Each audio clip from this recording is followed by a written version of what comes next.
How's it going, guys? It is Glake back once again with more Shadows Before Dawn as we are on what will most likely be the second to the last part of this. There is a short excerpt at the end of the book that I may or may not do its own dedicated upload for. I might just combine it with the final tool, which will be after this video. Either way, we're on tool number 8 today. Tool number 27 went up a couple days ago this week, so if you haven't watched that one yet, be sure to check that one out. Tool number 28 is setting your boundaries for self-trust. First section, boundaries abound, but don't always work. Boundaries get very complicated if we define them according to cerebral concepts of right and wrong, or wanted and unwanted, or according to the boundaries other people think are or aren't healthy. After all, there are physical boundaries, emotional boundaries, mental boundaries, spiritual boundaries, and sexual boundaries. So, right off the top, I'm going to simplify the concept and make them very easy to understand. Your boundaries are... Uh-oh, there goes that popping noise again. Try and fix that real quick.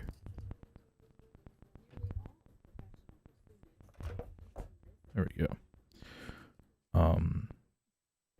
Where was I? Sorry about that. Your boundaries are defined by your feelings. Your feelings will always tell you whether a boundary of yours has been violated, no matter what kind of boundary it is. For example, if someone said something that hurt you, it means they crossed an emotional boundary that you will feel hurt, which is your indication that your boundaries need to be reassessed or better protected. Another example could be when someone asks you to a party and you feel as if you don't want to go, but go anyway. You feel bad, which is your indication that you have violated your own boundary. This is why it is so crucial to be in touch with how you feel all day, every day. When we are ashamed of who we are and what we want, we have poor boundaries, and we are ashamed for who we are by others all the time. Oh my goodness, this noise. Alright. Seems like I'm being a little bit too loud with the mic, and that's why that's happening. So I'll try this. You feel bad, which is your indication that you have violated your own boundary. This is why it is so crucial to be in touch with how you feel all day, every day. When we are ashamed of who we are and what we want, we have poor boundaries, and we are ashamed for who we are by others all the time. Interesting. When we are ashamed of who we are and what we want, we have poor boundaries, and we are ashamed for who we are by others all the time. It is also useful to think of a boundary as an imaginary line that uniquely defines and separates your personal happiness, your personal integrity, your personal desires, your personal needs, and therefore, most important, your personal truth from the rest of the universe. A person who does not listen to and respect what he himself feels is violating his own boundaries. Okay, if you don't listen to or respect what others feel, then you are violating other people's boundaries. It is as simple as that. This is why it's so important to practice really listening to and feeling how things feel. Listen to what your feelings are telling you. They are speaking to your personal truth. Personal truth is something that cannot be defined by anyone other than you, because no one can step into your body and feel for you. But strangely, this is what so many people try to do. It's what society does all the time. Try to tell people what their boundaries should and shouldn't be. In fact, the health or weakness of your boundaries has a great deal to do with the world around you, especially the world you grew up in. Next section, stop abandoning yourself. The next important point here is that learning to trust yourself is a process, so let it be a process. If your life has been filled with difficult lessons, wrong turns, and all manner of hurt, then trusting yourself is not something that you can suddenly wake up and decide to do. Rather, it is the inevitable byproduct of gradually making changes to the way you think and the way that you live your life, so that you eventually come to love and trust yourself explicitly. On your journey to self trust, one of the most important things you can do is set up healthy boundaries and trust in yourself for your own protection. The reason that you likely don't trust yourself is because you have tended to abandon yourself. You do this by not listening to or honoring your feelings, an action that we call violating your boundaries. You can quite likely run from your negative emotions. The holy grail of self trust is learning to stay, which is an acronym for stop abandoning yourself. How do you handle negative emotions? Do you run from them? Can you count on yourself to be there for you? For most people on earth, the answer is no. The reason that whenever you start to feel negative emotions, part of you feels really worried and afraid because it knows that the other part of you is going to try to run away. You keep trying to get yourself to feel differently, so you will want to be with yourself and not take off. Let's face it, most of us want to be with ourselves only when we feel good. If we feel bad, we will do anything we can. We will do anything we can to feel differently. Sometimes we even engage in destructive addictions in order to escape the way we feel and therefore escape from ourselves, which is the same as abandoning ourselves. Can you trust someone who abandons you? No. In order to trust ourselves, then, we need to prove to ourselves that we won't try to escape ourselves when we feel negative emotion. We will sit with the emotion and be with ourselves exactly as we are unconditionally. I teach a way to do this in my video titled Healing the Emotional Body, which you can find online. If you can break the habit of abandoning yourself when you are experiencing negative emotion, you will come to trust that you will always be there for yourself. You will feel a deep sense of inner peace arise within you. Next section, defining your own boundaries. Self-help experts and psychologists love to talk about how important it is to develop healthy boundaries. But what are boundaries really? Boundaries are guidelines for how someone relates themselves to the rest of the world. They are rules of conduct built out of a mix of beliefs, opinions, attitudes, past experiences, and social learning. Personal boundaries operate in two directions, affecting both the incoming and outgoing interactions between people. Personal boundaries help to define an individual by outlining likes and dislikes and what is right or wrong for them personally. Defining these things helps us know how we will and won't allow ourselves to be treated by others. Here are some signs that you have unhealthy boundaries: saying no when you mean yes, or saying yes when you mean no, feeling guilty when you do say no. That's me to the highest degree. Acting against your integrity or your values in order to please someone else, not speaking up when you have something to say, adopting another person's beliefs or ideas so you are accepted, not calling out someone who mistreats you, accepting physical touch or sex when you don't want it, allowing yourself to be interrupted or distracted to accommodate another person's immediate wants or needs, giving too much of yourself just to be perceived as useful, becoming overly involved in someone else's problems or difficulties, allowing people to say things to you or in front of you that make you uncomfortable, not defining and communicating your emotional needs in your relationships. Next section, watch for boundary violations. The biggest issue really isn't that other people violate our boundaries. It's that we violate our own boundaries. By letting someone violate our boundaries, we are in essence violating our own boundaries. This is self-betrayal. If you go against your personal boundaries, you violate yourself, you abandon yourself, and you allow self-hate to rule the day. When most people think of boundary violation, they think only of intrusive violations, such as someone raping someone else. But there is also distancing violations that are very painful. A distancing boundary violation occurs when you have a connection with someone and they withdraw from you. Because this can be emotionally wounding to you, it constitutes as an emotional boundary violation as well. But what is with boundary violations anyway? Why can't we just set these and be done with it? The answer is that too many of us were shamed out of our true sense of self as children. In order to fit into our family and into society, we had to develop an identity that was acceptable to the people around us, a false self. It was a survival strategy to become the person we think we are supposed to be and shame the person who we really are. Those of us who had invalidating parents do not have healthy boundaries. Indeed, we may cross our boundaries all the time or not even have any. Here's a common scenario. A child begins to feel angry because his parent is always working and never has time to be with him. The child expresses that anger and is invalidated. The parent says, "I spend more time with you than any other parent that I know spends with their child." And the child is shamed for being ungrateful. The child has learned that the way he feels is not true, and that he should be ashamed for feeling the way he feels.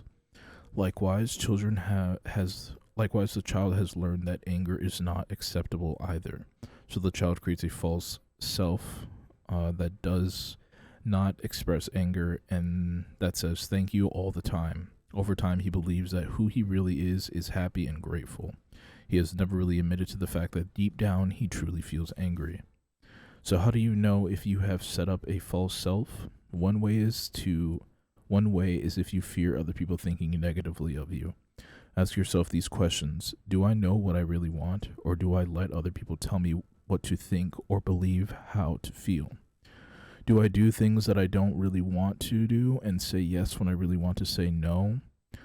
Or say no when I really want to say yes? Am I afraid to let people know how I really feel? Am I afraid of people thinking negatively of me? Next section. What is keeping us stuck? Let us consider some of the reasons why it's so hard for people to set boundaries for themselves and keep to them. First, we tend to put other people's needs and feelings before our own. Second, we may not feel as if we have rights. Third, we might not truly know ourselves. Fourth, we could believe that setting boundaries will jeopardize a relationship. Finally, perhaps we have just never learned how to have healthy boundaries. The truth is, most of us were told that how we felt was either not how we felt or was not an okay way to feel. Most of us were told that what we saw was not what we saw. Most of us were told that what we thought we wanted was not what we really wanted, or was not okay to want. In this way, we lived lives where our personal truths were invalidated again and again. This made most of us feel crazy and as if we could not trust ourselves. The internal self-betrayal is what caused us to stop trusting ourselves. Self-trust is all about boundaries. Boundaries are about being there for yourself. Most of us are caught in a habitual pattern of abandoning ourselves. This is the real reason why we don't trust ourselves. In relationships, we deeply crave to be with someone who understands how we feel, but we don't even take the time to understand how we feel. We wind up having a relationship of convenience with ourselves.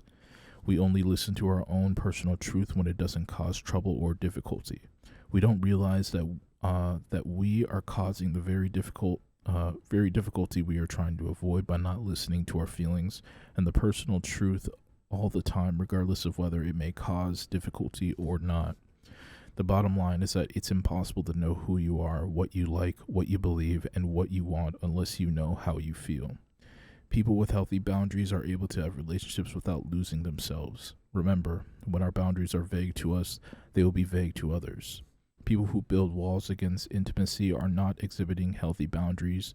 Rather, they are in resistance to the world.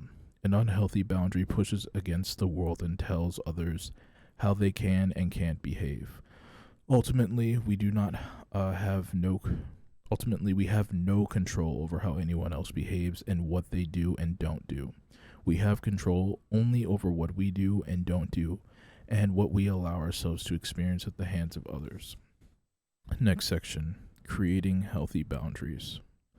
Healthy boundaries are non-resistant in nature, and thus they are in alignment with oneness. Healthy boundaries are not about controlling what other people do. They are entirely about you personally defining and then following your individual sense of happiness, of happiness, desire, and personal truth. This is why I need my glasses. You can't have any of those things if you're pushing against the world, and you can't have any of those things if you are letting the world define who you are, what you want, and how you feel. Having a healthy sense of self not only serves you, but also the universe. And ultimately, your happiness is everyone else's happiness as well, because we are all one.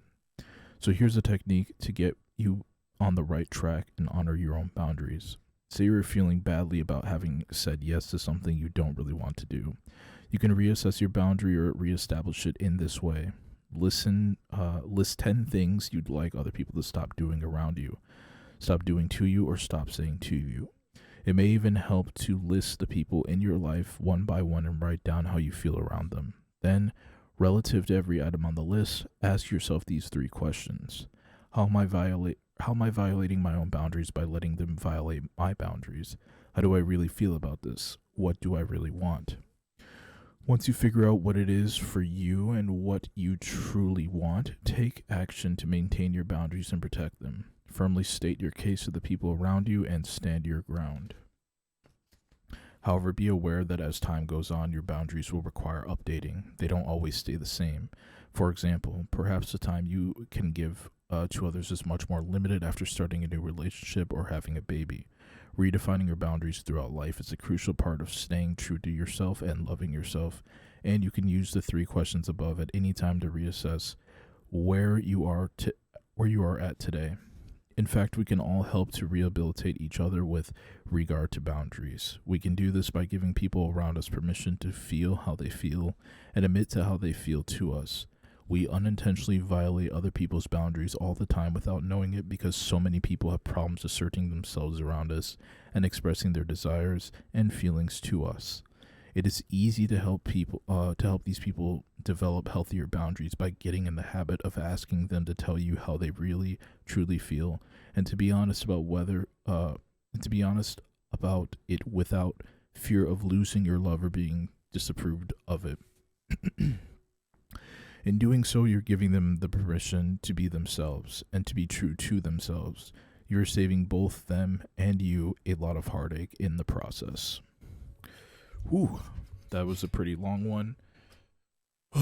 Gotta say, that is a very good one for sure. Another one that I feel like this is definitely one of those sections, another one that I feel like anybody super grounded section can jump into and get something out of. Boundaries are definitely something that we all have to work on. It's especially a really big talking topic, I guess you could call it, this day and age. I feel like this generation, I definitely feel like people are trying their best to set boundaries, trying their best to make it clear what their boundaries are and whatnot. So yeah, this definitely goes way more in depth and can really help somebody. I feel like if you are really looking to set boundaries or even looking to refresh your boundaries, like is recommended to do in this book. So yeah, definitely a very good tool for sure. Next one will be tool number 29. That will be the last tool of this book. And then at the end there is a bit of an excerpt that I may or may not include in its own separate part, or I'll just do it as part of tool number 29. It looks like actually it's pretty lengthy, so it'll probably be its own part. But as far as tools go, we've got one more left, and I'll try to have that up within the next couple of days, so stay tuned for that one. Thanks for watching, everyone. Thank you for your energy, and I will catch you guys in the next video. Take care.